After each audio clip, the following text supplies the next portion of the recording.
Okay, hello everyone. Today we are going to be talking about the different ways that we can practice safe behavior in the hallways. When moving from class to class, it is very important that we stay safe in the hallway. If we are not safe, we may hurt ourselves or others around us. So this slide gives our learning goals for today. Our learning goals for today are to understand safe behavior, how we can show safe behavior, and how we can act at a level 5 while we are in the hallway. So right now, I want you to take a second to think about the different ways that you currently act at a level 5.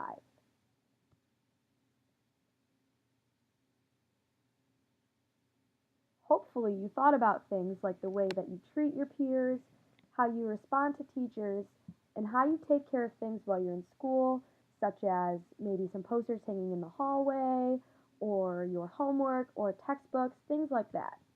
The way that we carry ourselves while walking through the hallways is very important. So the first thing we're going to be talking about is controlling our body while traveling in the hallway. To start, it is very important that we keep walking feet. If we start to run, we may trip and fall and hurt ourselves as well as the people that are in front of us.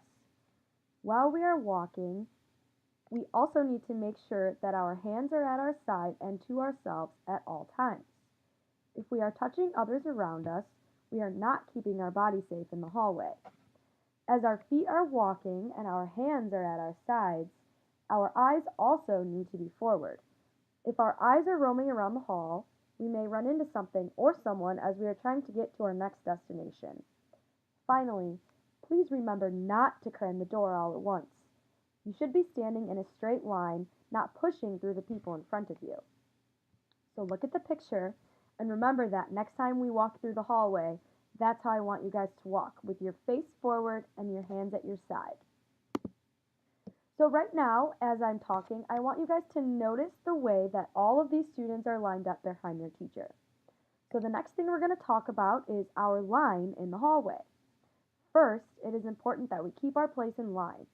We're all going to the same place, so it doesn't really matter when you get there, right? Also, keep in mind that we must walk with the flow of traffic.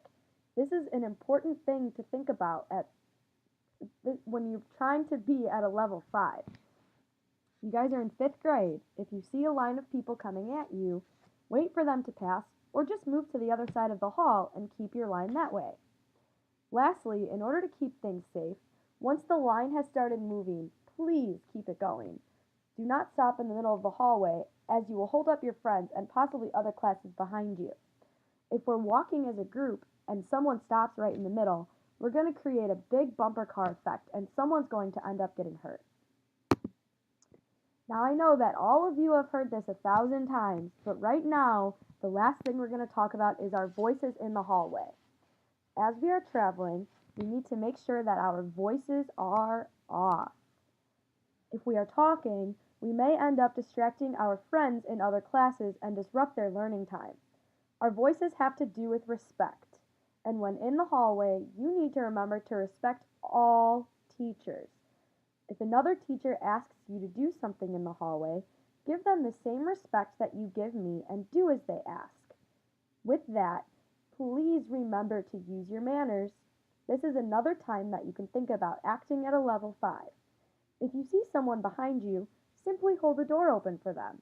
If someone holds a door open for you, be sure to thank them for helping you out. Another thing you can do to act at a level 5 is, if you see a younger kid struggling to find out where they're going, direct them in the hallway and help them out. Don't just trample and walk right past them as they're wandering the hallways.